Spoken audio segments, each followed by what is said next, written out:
শান উড়িয়ে এ মারহাবা মারহাবা মারহাবা নূর নবী মারহাবা মারহাবা মারহাবা মারহাবা মারহাবা একটা জবান বন্ধ রাখবেন না মহব্বতে মায়ার সুরে বলু সুবহান।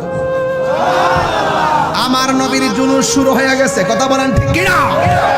আদম আয়েশা বলছে আমার নবী আসতেছে, মুসা নবী বলছে আমার নবী আসতেছে, কিন্তু বাংলার জমিনে কিছু মানুষ আছে আমার নবীর শেষ নবী মানতে চাই না। এরা কি মুসলমান না কাদিয়ানি? আরো জোরে আরো জোরে সাফার দাঁত ফলাই দর। আমার নবীর পরে কি আর কোন নবী আসবে? এ আমার নবীর পরে কি আর কোন নবী আসবে? আরো জোরে কোন নবী আসবে? নবীর পরে যারা বলবে নবী আসবে এরা কি কখনো মুসলমান হতে পারে? আর যারা কি মুসলমান হতে পারে? নবীর পরে নবী নাই, সংসদে আইন চাই, কথা বলেন ঠিক কি না বলেন? নারে তাকবীর আল্লাহু আকবার, নারে রিসালাত ইয়া রাসূলুল্লাহ, ওয়ান্তু নারালা ঘরে ঘরে তালো সংসদে তালো সুনারালো বাকালিদার শরাইত ঈদের মিলাদ নবী বাকালিদার শরাইত ঈদের মিলাদ নবী এর বক্তব্যে আসাদিনা তাইরি সাহেব জিন্দাবাদ জিন্দাবাদ। আমার নবীর আল্লাহ সর্বপ্রথম বানাইছে, সন্দেহ আছে? আমার নবীরে সব নবীর পরে পাঠাইছে, সন্দেহ আছে? তাই বলি কি আমার নবীর সম্মান কমে গেছে? হ্যাঁ, আমার নবী বলছেন না না খাতামুন নাবিয়্যিন লা নাবিয়্যা বাদি, আমি নবী হলাম শেষ নবী, আমার পরে আর কোন নবী আসবে না।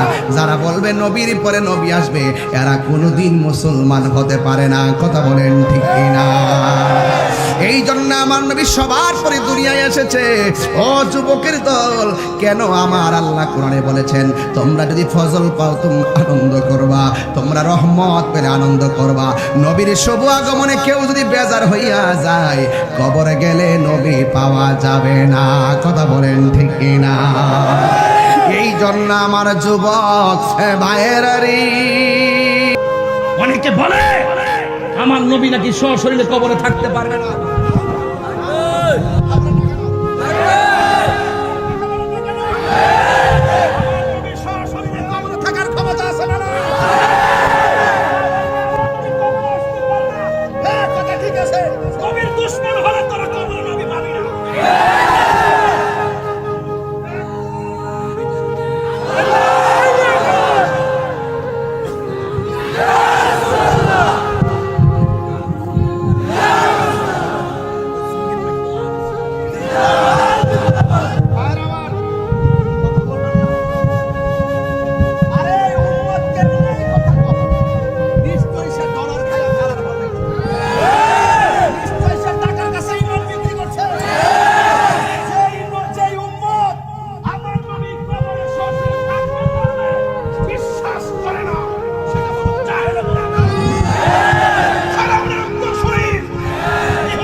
আমি খুব হাট বাজারের মানুষ, আমার নবীর বিরুদ্ধে কেউ কথা বললে তাকে আমার চিনার টাইম নাই, তাকে আমার দেখার টাইম নাই। কথা বলেন না কেন? রাগ করবেন, আমি দাঁড়াইছি, আমার পিঠ খুব ব্যথা হয়ে গেছে, শরীরের ভিতরে একটা রাগ উঠে গেছে। আমার নবীর বিরুদ্ধে কেউ কথা বলে কি মেয়ে ছাইড়া দিবেন? আর আমার বাপের গালি দিলে আমি ছাইড়া দিব?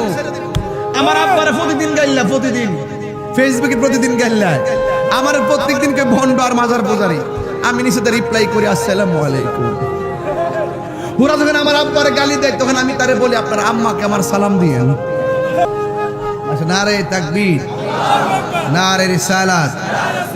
আল্লামা মুফতি আবুল হাশেম শামী আজি সাহেবের আগমন। হুজুর একটা চেয়ার দেন, মেয়াজি সাহেব একটা চেয়ার দেন। আমার যুবক ভাইরা, আপনারা কি আমার প্রতি রাগ করছেন? আচ্ছা, কবরে কি নবীর ছবি দেখাইব? হ্যাঁ, এরা সারা জীবনে ছবি তোলা হারাম। তা আমার নবী সশরীরে কবরে থাকবেন, বিশ্বাস কার কার আছে হাত তুলে। ও শান্তি পাইলাম, বহুত শান্তি পাইলাম। ইয়া আল্লাহ, আপনার বন্ধুকে আমাদের কবরে কবুল করেন। আরো জোরে কেন আমিন, আরো জোরে বলে আমিন। আমার নবী সশরীরে কবরে থাকবেন। প্রশ্ন করা হবে, ওয়ামা কুনতা তাকুলু ফি হাক্কি হাযা রাজুল, এই লোকটি সম্পর্কে তুমি দুনিয়ায় কি বলতে? আমার নবী সশরীরে তার সামনে দাঁড়িয়ে থাকবে, আর তখন বলবে, তিনি তো সেই রাসূল যিনি আল্লাহ সাক্ষী দিয়েছেন, তিনি তো সেই রাসূল যার কথা শুনে ইহকাল পরকালে সবকিছু বিশ্বাস করেছে, তিনি হলেন আমাদের রাসূল মুহাম্মদুর রাসূলুল্লাহ সাল্লাল্লাহু আলাইহি ওয়াসাল্লাম। ঠিক কি না বলেন? সেই নবী দুনিয়াতে এসেছেন 12 রবিউল আউয়াল। খুশি না বেজার? খুশি না বেজার? ভাইয়ের আমার, এই নবীর সঙ্গে যারা সুসম্পর্ক রাখবে, রাসূল তার কবরে থাকবে। ঠিক কি না বলেন? এই জন্য আমার যুবক ভাইয়েরা, এই জন্য আমার যুবক ভাইয়েরা, নবীজিকে কবরে থাকার ক্ষমতা দিয়েছে কে? আল্লাহর পক্ষ থেকে। আমার নবী দুনিয়ার জমিনে সবার পরে যে এসেছেন, এতে কি নবীর সম্মান কমে গেছে নাকি? এই জন্য আমার যুবক ভাইরা, আমার নবী, আপনার নবীর আম্মা জান আমেনা বলতেছেন, আমি একদিন রাতের বেলা ঘরের ভিতরে ঢুকলাম, ঢুকার পরে দেখেছি আমার স্বামী আব্দুল্লাহর কপালের মধ্যে একটা নূর মুবারক চমকাইতাছে। আমি আমার স্বামীর চেহারা দেখে আর থাকতে পারি নাই। আমি আমার স্বামীরে জড়াইয়া গিয়া ধরলাম, দইরা ওই কপালের মধ্যে একটা চুমা দিয়েছি। একটু পরে তাকায় দেখলাম আমার রাহমাতুল লিল আলামিনের নূর মুবারকটা আমার মাঝে চলে এসেছে। জোরে জোরে কি সুবহানাল্লাহ বলা যাবে না? আমার স্বামীর কপালের নূর মুবারক আমার মাঝে এসেছে। আমি রাতের বেলা ঘুমাইছি, ঘুমের ঘরে স্বপ্নে দেখি একটা নূর এসে আমাকে বলতেছে, আমেনা, যে নূরটা ওই যে সাজরাতুল ইয়াকিন নামক নূর গাছ থেকে যেই নূরটা আদম নবীর পেশানি হতে হতে তোমার স্বামীর কপালের মধ্যে এসেছে, ওই রাহমাতুল লিল আলামিনের নূর এই মুহূর্তে তোমার মাঝে এসেছে। বন্ধুরে আমার, এই দুনিয়ার কোন মায়ের পেটে সন্তান আসলে ডাক্তার যখন বলে তোমার ছেলে হবে, কত খুশি হয়। মা আমেনা সেই দিন কত খুশি হয়েছে, আমার পেটে রাহমাতুল লিল আলামিন, আমার মাঝে নবীর নূর মুবারক এসেছে।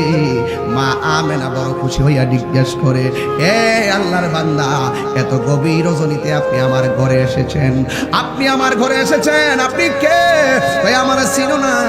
আমি হইলাম হযরত আদম সফিউল্লাহ। আল্লাহু আকবার।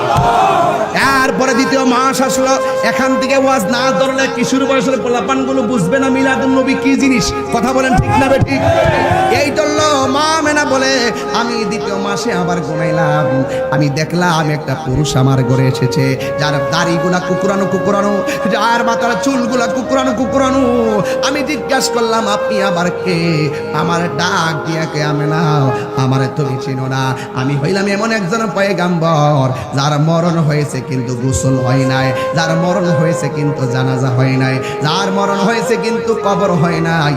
আমি কইলাম একজন পয়গাম্বর যার নাম হলো হযরতে ইদ্রিস আলাইহিস সালাম। কত ভিতরে যে ঢুকছি বাবা, মাথা ঠিক না রাখলে এলোমেলো হয়ে যাবো। হ্যাঁ যুবক ভাইয়ের আমার, এবার আমরা জিজ্ঞাসা করি, আপনি আবার কে? কই আমার চিনেন না? আমি কইলাম হযরত ইদ্রিস আলাইহিস সালাম। মা আমেনা বলে, একদিন এমন করে করে আমি আসমানি সংবাদ পাইতেছি, আমি মাঝে মাঝে তাকায় দেখি আমার গলের তুরি ফেরে যায়, আর তাকায় দেখি আকাশের যত তারকা। ওয়ালাকাদ যায়্যানাস সামাআদ দুনিয়া বিমাসাবিহ, আকাশের এত সুন্দর তারকাগুলো খুলে খুলে আমি আমেনার ঘরের চতুর্পাশে যার বাতি লেগে যায় আমার সন্তানের উসিলাই।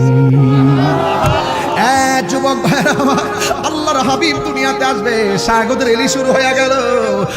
যুবকের দল, মা আমেনা বলে, আমি দেখতে দেখতে একদিন আমি দেখলাম একেবারে অন্তিম সময়ে যখন আমি চলে আসলাম, ইন্দিমিন টাইমে দুনিয়ার মা চাচিদের সঙ্গে আমার শুভ সংবাদের হিসাব মিলাইতে শুরু করলাম। আমি এতদিন পর্যন্ত সংবাদ শুনতেছি, কিন্তু আমার জাদুমণিকে তো আমি দেখি না। ওই মুহূর্তে মা আমেনা বলে, একদিন আমি ঘরের ভিতরে বসে আছি, আমার ঘরের চতুর্পাশে 4টা নূরের পর্দা লেগে গেছে। আল্লাহু আকবার কয় না রে? নূরের 4টা পর্দা লেগে গেছে। আমি দেখলাম 4টা পর্দার এক কোণা দিয়া একটা মহিলা দেখা যায়। আমি জিজ্ঞাসা করলাম, আপনি কে? আমারে আপনি চিনেন না? আমি হইলাম আদম আলাইহিস সালামের স্ত্রী, আমার নাম হইল হাওয়া। এই পৃথিবীর মধ্যে সবচাইতে সুন্দরী রমণী আমার মা হাওয়া। আজকে বড় কষ্ট লাগে, লাখ সুন্দরী প্রতিযোগিতায় আমার দেশের ইয়াং অ্যামাইজিং গার্লগুলারে নিয়ে তারা সুন্দর করে সুন্দরীদের কাতারে খাড়া করে দেয়। আর গতকালে দেখতেছে সব সেলিব্রিটিকে নিয়ে ক্রিকেট খেলার আয়োজন করেছে। আবার আজকে দেখছি বাইরে বাইরেও লাগছে। হারামের মধ্যে কোনো আরাম নাই, হারামের মধ্যে কোনো আরাম নাই। সেলিব্রিটি এত রঙিন এত কাপড় কিছুই ভালো লাগে না, সাদা কাপড় আমায় পরাই দে সজনী তোরা, সাজিয়ে গুজিয়ে দে মোরে, সাজিয়ে গুজিয়ে সজনী তোরা, সাজিয়ে গুজিয়ে দে মোরে। বড়য়ে পাতার করম জলে শুয়ায়া মশারির তল। আল্লাহ না না, আমার জীবন চলে যাবে, আমার আল্লাহর নাম আমি জবান থেকে সরাইতে পারবো না। আপনার যদি কেউ 10,000 টাকা দিয়ে কয় নবীর নাম নিবেন না, আপনি মানবেননি? আরো জোরে মানবেননি? টাকার দাম বেশি না নবীর দাম বেশি? ও নবী গো নবী,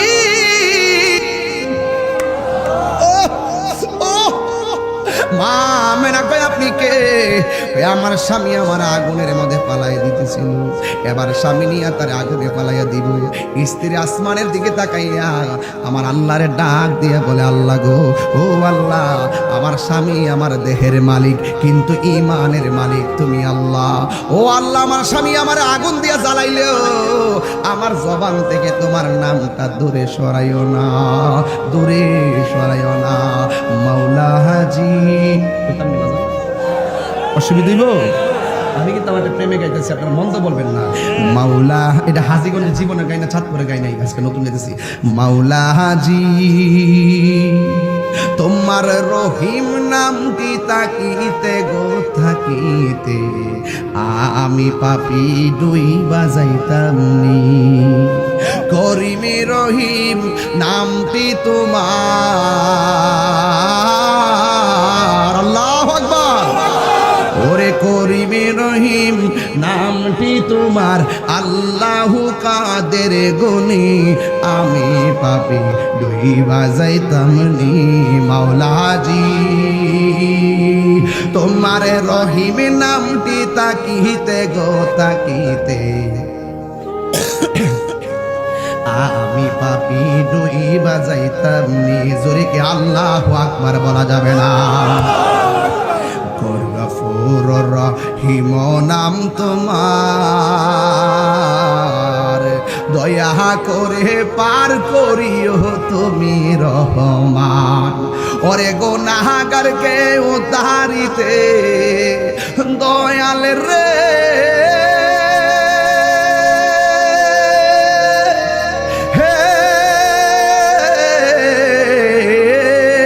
ওরে গুনাহগারকে উদ্ধারিতে কে করবে মেহেরবানি, আমি পাপি দুই বাজাইতাম নি।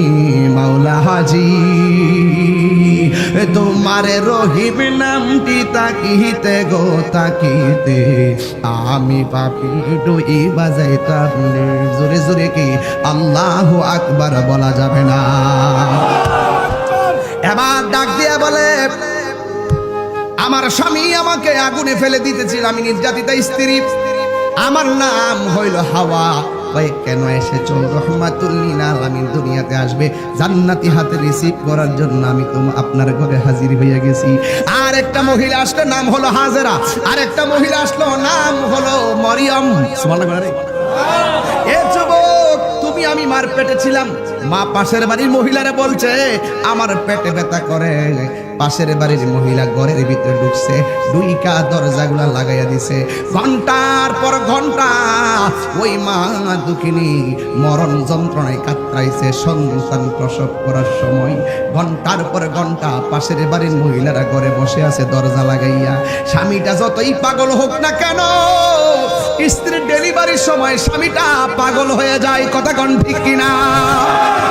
এই জন্য যুবক একটা কথা মনে রাখবেন, মাঝে মাঝে স্ত্রীকে বেনি পাকায় দিবেন। বেনি মাথার মধ্যে বেনি পাকায় দিবেন। মাথায় যখন বেনি পাকায় দিবেন, মানুষ বলবে, মানুষে তোমার এই বেনি পাকানো দেখলে হাসবে, অথবা কেউ বলবে তোমারে তুমি বউয়ের পাগল। মানুষ হাসতে পারে, বউয়ের পাগল বলতে পারে, কিন্তু ওই মুহূর্তটার কারণে আমার আল্লাহ খুশি হয়ে যায়। আর বড় করে বলেন আল্লাহু আকবার। এই জন্য যুবক, এই সংসারের ভিতরে একটা মানুষ হাজার বস্তা মাথায় নিলেও বলে না আমি কষ্ট পেয়েছি, আর একটা মানুষ 7 দিন না খাইলেও বলে না আমি ক্ষুধা পেয়েছি। ওই মানুষটা হলো বাবা, এই মানুষটা হলো মা। এই মার পেটে যখন আমি ছিলাম, আমি মার কলিজার মধ্যে লাথি মেরে দিয়েছি। মার পেটে লাথি মাইরা আমার ঘুম ভাঙ্গে দিছি। বাপটা ডাক দিয়া বলছে, আমার বাপ ডাক দিয়া বলছে কি ব্যাপার, তুমি কেন কাঁদতেছো? এবার ডাক দিয়ে বলে না না এমনিতে একটা স্বপ্নে দেখছিলাম। কিন্তু সন্তানের কষ্টের কথা মা দুঃখিনী বলে না। ওই সন্তান পেটে যখন লাথি দেয়, দিনের বেলা লাথি মারলে মা চোখের পানি ফালাইয়া কান্দে। আর পাশের বাড়ির মানুষ ডাক দিয়ে কয় তুমি কান্দো কেন? কই আমার পেটের ভিতরে আমার জাদুমণি লাথি দিছে, ব্যথা পাইছি তাই কাঁদছি। কই মুখ দিয়ে আবার হাসো কেন?